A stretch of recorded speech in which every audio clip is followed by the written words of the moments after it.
guys, let's get right into it. So this may be a very quick review. I'm going to try to make it longer than 5 minutes. I say that because this was a very boring episode. A really boring season finale. So I'm just going to give you the clip notes of this episode because there just really wasn't a lot to talk about. It was a lot of wrap up, a lot of uneventful things happened, and if you want to talk about it, keep watching. We open up with Ashley and her father going to the OBGYN or the baby doctor. I ain't a mom, you could tell. Okay. The baby doctor, because she feels like she's pregnant. She already, she peed on the stick and it showed her that she was pregnant. You know, you always got to go to a doctor to confirm. So while they're in the car, she's talking to her husband about how she was masturbating and she got really bad cramps, and that made her think that she was probably pregnant. This kind of threw me off when she was telling him. She said, "Oh, I'm sorry, I masturbated." And we can read that as a lot of things. It could either be, "I'm sorry that I'm saying this on camera," or it could be, "I'm sorry that I'm pleasuring myself because you don't fill up my love tank, and we've talked about that, but you're not putting it down." And you know what? I'm honestly not surprised that Gollum is not putting it down. Or it could be that he's grossed out about her masturbating and he doesn't like when she does it. I don't know. It's just weird that she said, "Oh, I'm sorry, but I was masturbating." Maybe it is about it being on camera. What do you guys think? Let's talk about Ashley's masturbation apology. What does it mean? So we get to the baby doctor, and the baby doctor lets Ashley know that she is pregnant. And the baby doctor and Ashley are happy. Gollum is not. Michael's like, "Yeah, there's a baby in there."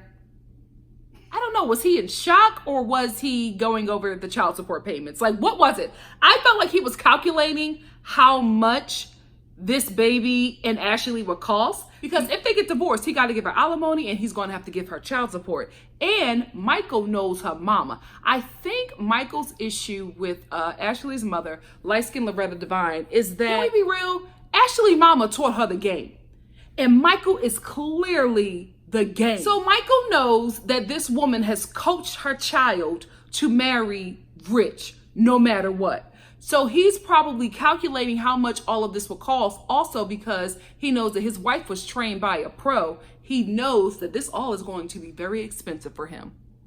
Or he could just be shocked.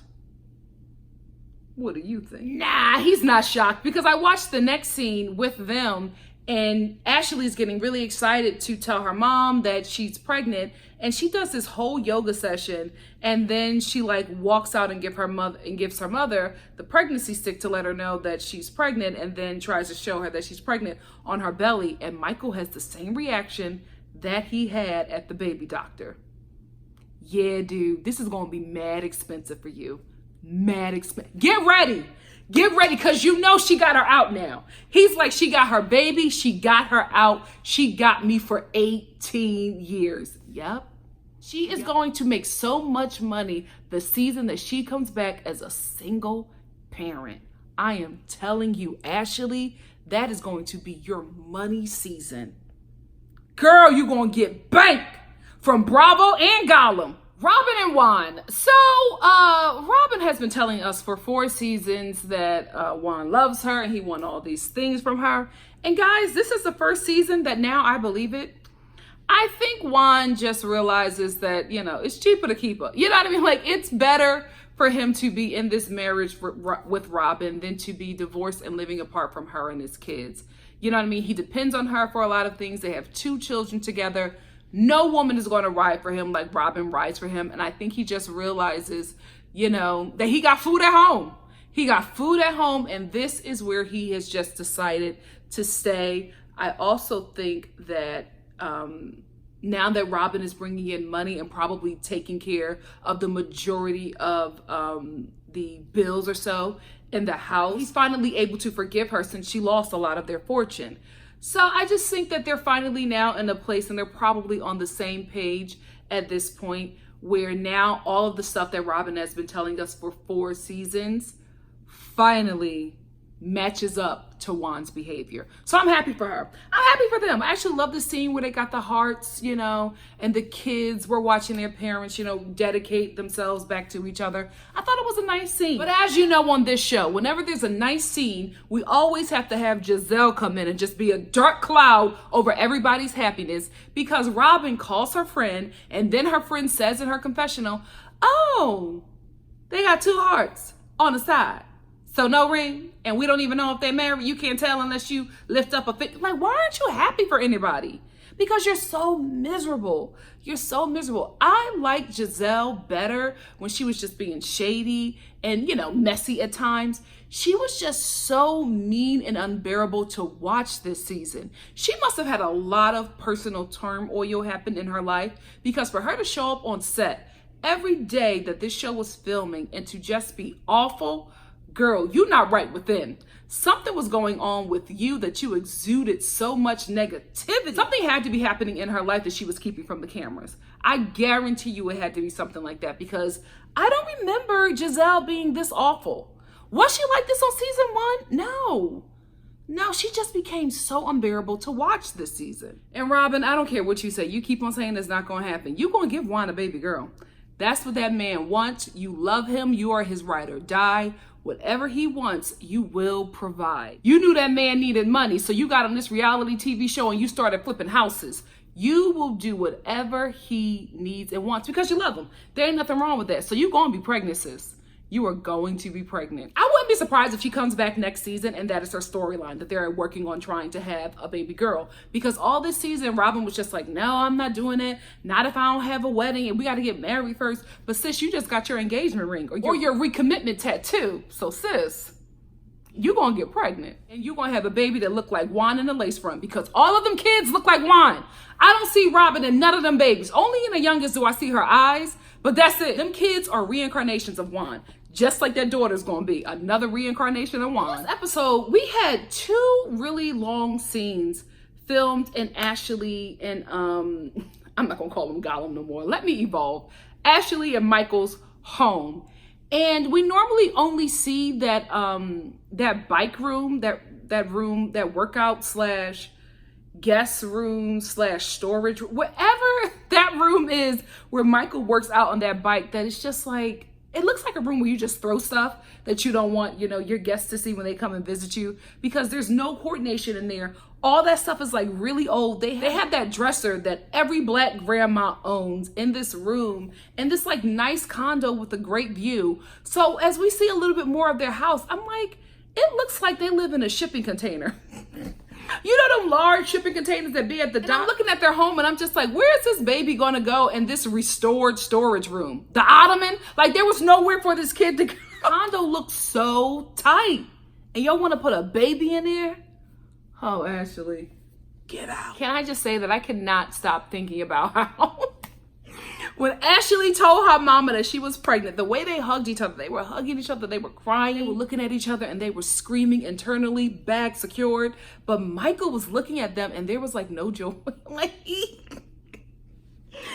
knows that this baby gonna cost them, and it's gonna cost them good. Monique, pro tip, sis. Next season, please do not come back with this Xena warrior princess color purple hair and look.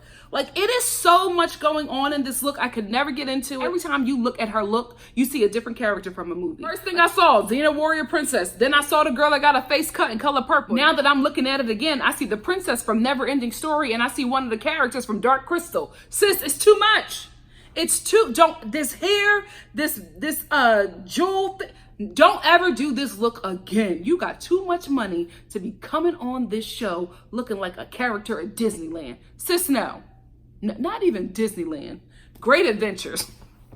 Six Flags for those who are not from the East Coast. So we end this episode with the ladies attending the Grand Dame's perfume reveal. And all of the ladies are showing up in their best lost and swap meet fashions. I mean, the Charlotte Russe dresses that walked in there were too damn many for y'all to be acting like y'all got all this money in Potomac. They cannot dress over there. These ladies cannot represent the upper crust fashions in Potomac. Y'all cannot tell me that y'all got all this money and y'all dress so dusty, dry, and basic. But I will say this, Katie, great wig, sis. Great wig. I wish you would have started here, but you know, it's a great way to end. Great wig. I wish you would have also bathed. Why are you telling people when you come to their event that you're funky? Thank God it was a perfume event. I hope you used it. So we finally get to see the Grand Dame's perfume. And I'm telling you, the Shady Bravo editors with these sound effects and these slow cuts, these editors, are they getting awards? They need to, because they really make this show. So she reveals the bottle.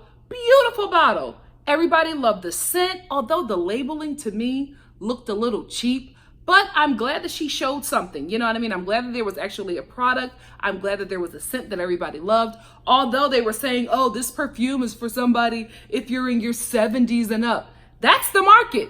That is the perfume market. Young women don't really wear perfume like that. You don't really start wearing perfume until you get into like your late 20s, early 30s. You know what I mean? And it doesn't really become your only source of scent until you're like older. My grandmother, bottles of perfume all over her place. She had a perfume for each and every day. Not only did she have a perfume for each and every day, she had a morning perfume, a brunch perfume, a lunch perfume, a dinner perfume, and then a nightcap perfume. She had so many bottles of perfume that when you walked into her room, it smelled like the perfume section at Bloomingdale's with a dash of decomposing body. It was too much. It was too much. But that is a perfume market. That really is a perfume market. So I think if she has a scent with this great extravagant bottle, that is a scent that everybody is saying that older women would wear, then she did her job. Ashley is at this event, visibly drinking water, asking the waiter for water. Oh no, I'm not drinking, just water. And then the girls are like, wait, you're not drinking, are you pregnant? And she's just like, no, just on a detox. Girl, you want everybody to know. You want everybody to know. Ashley reminds me of that woman who gets pregnant, who is just so excited to get pregnant. And the first time that she like starts to show, she starts wearing maternity outfits for somebody who is like in their 9th month. So she still has a flat belly, but she's wearing all of like the maternity pants and the maternity shirts. And people are just like, girl, there is nothing there. Sit down. That is going to be Ashley.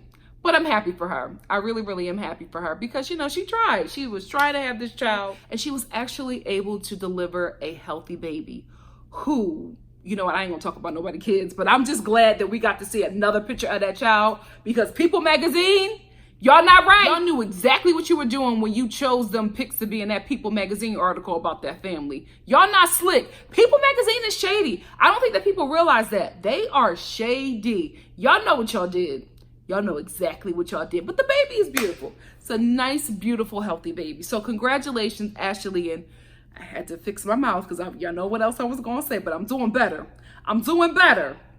Ashley and Michael, congrats. Gizelle, this is the Gizelle that I love. This is the Gizelle that I love. I hate when she's being mean and messy, but you know, shady Gizelle, I can deal with because in her confessional, Gizelle was just like, it was about time she had that baby because that prenup was almost up. She's like, she got right in there right before that prenup was up. Yes, Gizelle, because we were all thinking it. We were like, girl, you got in just in time.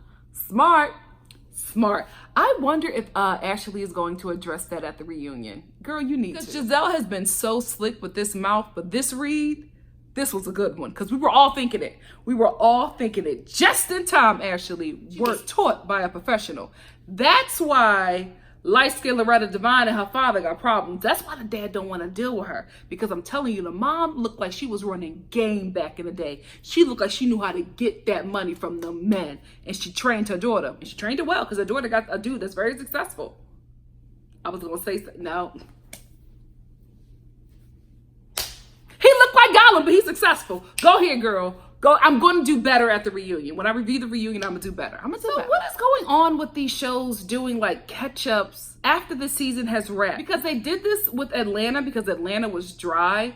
This season wasn't that dry for me. The end episode, the season finale, was very dry. It had dry parts, but it was not as dry as the Real Housewives of Atlanta. What made this season finale extremely dry for me was these catch-ups with the ladies 6 months later. I'm like, so there was nothing else to film that was of importance after the Grand Dame's perfume like launch? Like, that was it?